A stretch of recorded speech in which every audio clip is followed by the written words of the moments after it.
झुर्री पड़े हुए माँ बाप के चेहरों को देख के मिलता है।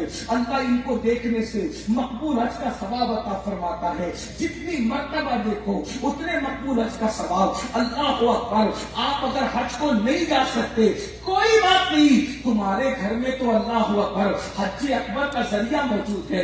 इधर माँ बाप को प्यार से देखो, हाजी तो साल में एक बार हज कर सकता है, 90 जिलहज्जा को, वो भी गारंटी नहीं है कि कबूल हुआ कि नहीं हुआ, मगर माँ बाप को प्यार से देखते जाओ।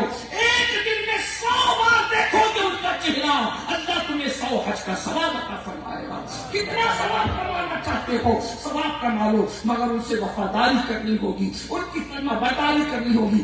माँ बाप का दिल दुखाने वालों, बुजुर्गों ने फरमाया हर मुजरिम को अजाब मरने के बाद मिलता है, माँ बाप के गुस्ताख को अजाब जीते जी मिलना शुरू होता है। माँ बाप का गद्दार दुनिया में जलील होता है, दुनिया में रुस्वा होता है, दुनिया में तबाह होता है। शबे बारात में भी बख्शे नहीं जाते माँ बाप के बेअदब। तो अर्ज ये कर रहा था, सुल्तानुल आरिफीन बायजीद बुस्तामी ने अपनी माँ से कहा, अम्मी इजाजत दो तो मैं इबादत के लिए जंगलों में चला जाऊं।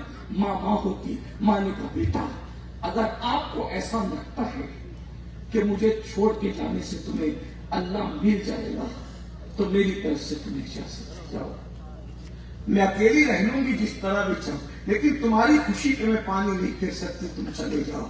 बायजीद खुशी खुशी निकल गए। तकरीबन 40 साल तक दरख्त की पत्तियां खा के रोजा रखा और पानी पे इफ्तार किया। इस जंगल से उस जंगल, उस जंगल से उस जंगल, उस जंगल से उस जंगल, जंगल फिरते रहे, लेकिन कामयाबी नहीं। 40 साल बीत गए। 40 सालों में आईना तक नहीं देखा, बाल बिखर गए, कपड़े फट गए, कपड़ों के चिकड़े उड़ गए।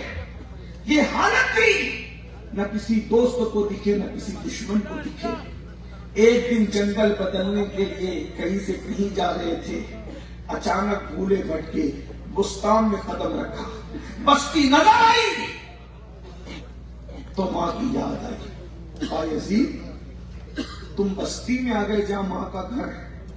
जब बस्ती में भूले भटके आ गए, 40 साल हो गए माँ की जियारत को, चलो चल के माँ की जियारत कर लो। शैतान ने दिल में वसवसा डाला, अरे 40 साल हो गए, माँ का इंतकाल हो गया। फिर खुदा की तरफ से दिल की तरफ महवेज दी गई, अरे इंतकाल हो गया तो क्या हुआ, कब्र पे जाके जियारत कर ली, बरकत हासिल, चलो तो सही। जब गए तो देखा घर सही सलामत है, दिल में खुशी हुई, मसरत हुई। जब घर सलामत है तो घर में रहने वाली भी सलामत होगी। लेकिन आधी रात से ज्यादा गुजर चुकी थी। सोचा दरवाजे पे दस्तक दे के माँ को उठाऊं, माँ से मिलूं। दिल ने कहा, बायजीद 40 साल के बाद आए हो, सुख नहीं दिया तो दुख क्यों देते हो, इंतजार कर लो सुबह का। माँ की नींद खराब क्यों करते हो, माँ की नींद में खलल क्यों करते हो। बायजीद बैठ गए।